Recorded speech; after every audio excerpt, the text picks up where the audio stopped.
الکتاب،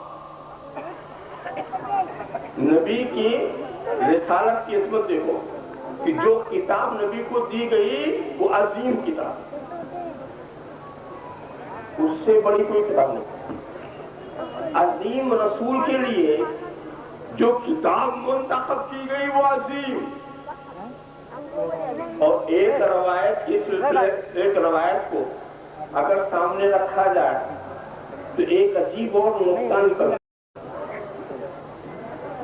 جلال الدین سیوطی نے جس کو اس روایت کا ذکر کیا، روایت کی حساب سے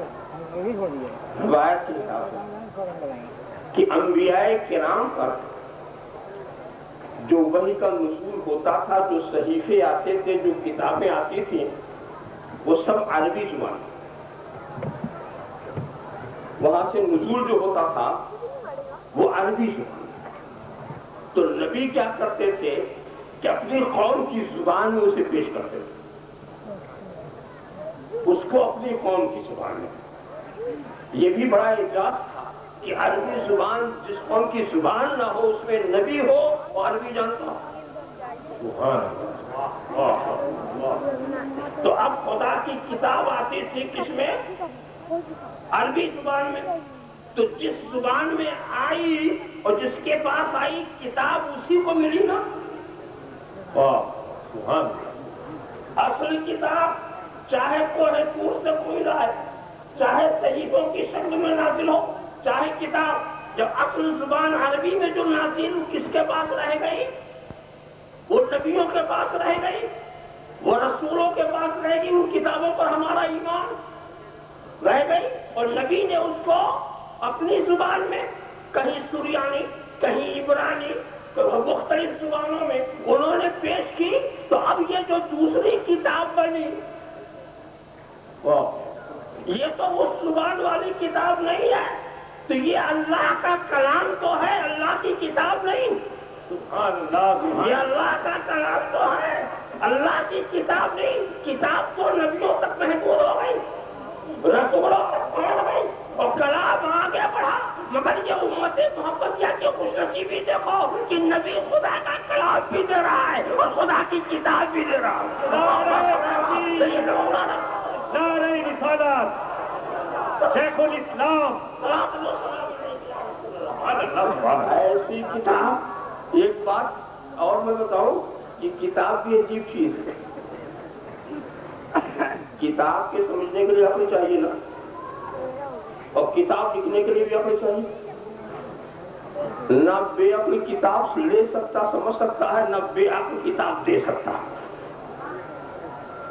کیا سمجھے آپ؟ دیکھو، ہر عقل دو کتاب کے بیچ میں، ہر عقل دو کتاب کے بیچ میں، کیا مطلب؟ ایک کتاب سے میں نے سیکھا، پھر کتاب لکھ دی، تو دوسری کتاب تیار ہو گئی۔ کیا میری عقل دو کتاب کے بیچ میں آ گئی؟ تو ایک وہ کتاب جو دینے والی ہے، ایک وہ کتاب جو لینے والی۔ تو ایک تو میری عقل سے پہلے ایک کتاب، اور میری عقل کے بعد ایک دوسری کتاب، تو میری عقل دو کتاب کے بیچ میں آ گئی، اور ہر کتاب دو عقل کے بیچ میں۔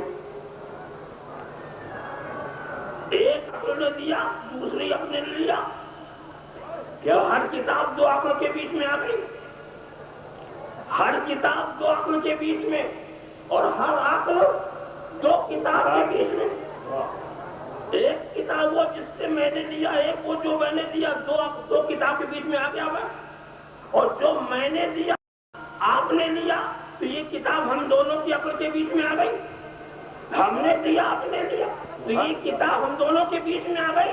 مگر دوستو، بیچ کا وجود ہو ہی نہیں سکتا جب تک کہ اول کو متعین نہ کیا جائے۔ سبحان اللہ، اول کو متعین نہ کیا جائے تو تلاش کرو اس کتاب کو جس سے پہلے کوئی عقل نہ ہو، اور تلاش کرو اس عقل کو جس سے پہلے کوئی کتاب نہ ہو، جس سے پہلے کوئی کتاب نہ ہو، تلاش کرو اس عقل کو۔ تو سنو، وہ کتاب جس کے پہلے کوئی عقل نہیں ہے وہ کتاب اللہ ہے، اور وہ عقل جس سے پہلے کوئی کتاب نہیں ہے وہ رسول اللہ ہے۔ شیخ الاسلام یاد رکھو سبحان اللہ سبحان اللہ. یہ جو رسول کے ہے رسول کتاب نے نہیں بنایا اور یہ جو کتاب ہے یہ رسول نے نہیں بنائی. نہ کتاب نے رسول کو بنایا نہ رسول نے کتاب کو بنائی. جس نے رسول بنایا اسی نے کتاب بھیجی. اب اس کتاب سے پہلے عقل نہیں ملے گی اور اس عقل سے پہلے کتاب نہیں ملے گی.